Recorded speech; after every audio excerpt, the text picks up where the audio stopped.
Hi, my name's Cam Aikenhead and I'm the illustrator from the Adventures of the Belmonsters. Welcome to my studio. This is the place where I had fun drawing all of the Belmonsters that you'll find in the story. Today I'm going to show you how I drew Rosita. And after that, I'm going to show you how you can draw your very own Belmonster. Did you know that each one of the Belmonsters was created by somebody who lives in the city of Belmont? Rosita was made up by Maria Brito Pinto. Okay, let's learn how to draw Rosita. Get your pens and pencils ready and follow along with me. Now Rosita's body is kind of shaped like a baked bean, so let's start with that.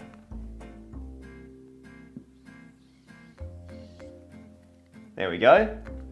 Now we'll do Rosita's eyes. One eye, two eyes at the top of her body. And then she's got her pupils. And a couple of little eyebrows at the top. And of course we can't forget her smiley little mouth, like that. Now Rosita's got lots of tentacles all going around her body, and they're kind of shaped a little bit like her body, and feel free to draw them wherever you like. I'm going to draw one going up here, maybe one going in front of her body. Another one out here, another one out there, maybe another one in front of her body. Another one there, and another one there. And then we can go back and rub out, if you've got an eraser, some of these lines where it crossed over.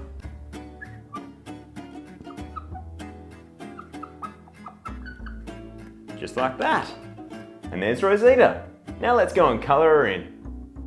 Okay, so here we are at my colouring in desk now. First of all, I'm going to redraw Rosita because practice makes perfect. There we go, a nice happy little Rosita.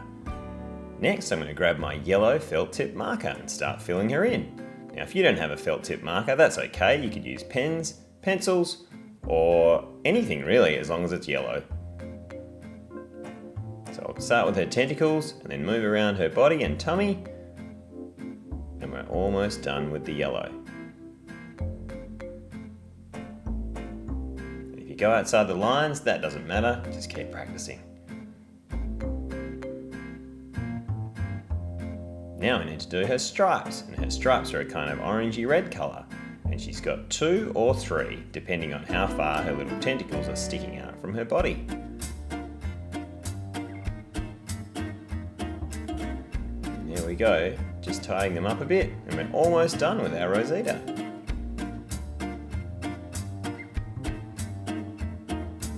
There we go, great! Now if you could make your very own Belmonster, what would it look like? Would it have a big long nose? Or big furry paws? Or perhaps a really long spiky tail? What would make your Belmonster different and special from all the others? Will it have a special name? And where will your Belmonster live in the city of Belmont? Will it live in a park? Or somewhere like the new Belmont Hub, where the library will be? We would love to see what your Belmonster looks like. Ask Mum and Dad to go to the city's Belmont Connect platform, connect.belmont.wa.gov.au/Belmonsters, and find out about the Draw a Belmonster competition. It's easy to enter and you could win the chance to have your Belmonster drawn by me sometime in the future. You might even win the chance to have your Belmonster appear in a brand new story about the adventures of the Belmonsters. Well, it's time for me to say goodbye and for you to start drawing. I'll see you again soon when I return to show you how to draw another one of those cheeky Belmonsters. Bye for now!